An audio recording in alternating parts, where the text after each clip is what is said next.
പോറ്റിയെ കയറ്റിയെ parody പാട്ടിനെതിരെ എടുത്ത case നിലനിൽക്കുമോ എന്നതിൽ ആശയക്കുഴപ്പം. കേസെടുത്തെങ്കിലും കടുത്ത നടപടി ഉടൻ വേണ്ടെന്ന തീരുമാനത്തിലാണ് പോലീസ്. സമൂഹ മാധ്യമങ്ങളിലെ വീഡിയോകൾ നീക്കം ചെയ്യണമെന്ന് പോലീസ് മെറ്റയോട് ആവശ്യപ്പെട്ടു. അതേസമയം FIR റദ്ദാക്കണമെന്നാവശ്യപ്പെട്ട് പാട്ടിന്റെ അണിയറ പ്രവർത്തകർ കോടതിയെ സമീപിച്ചേക്കും. പാട്ടിൽ CPM തെരഞ്ഞെടുപ്പ് കമ്മീഷന് പരാതി നൽകും.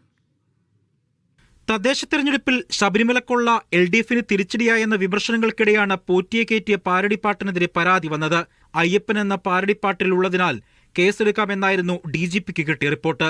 വൈകാതെ മതവികാരം വ്രണപ്പെടുത്തിയെന്നതടക്കമുള്ള വകുപ്പുകൾ ചുമത്തി അണിയറ പ്രവർത്തകർക്കെതിരെ കേസെടുക്കുകയും ചെയ്തു. എന്നാൽ അയ്യപ്പനെയും ശബരിമലയും വിശ്വാസികളെയും അധിക്ഷേപിക്കുന്ന തരത്തിൽ ഒന്നുമില്ലാത്തതിനാൽ കേസ് നിയമപരമായി നിലനിൽക്കില്ലെന്നാണ് പോലീസിലെ ഒരു വിഭാഗവും നിയമവിദഗ്ധരും അഭിപ്രായപ്പെടുന്നത്.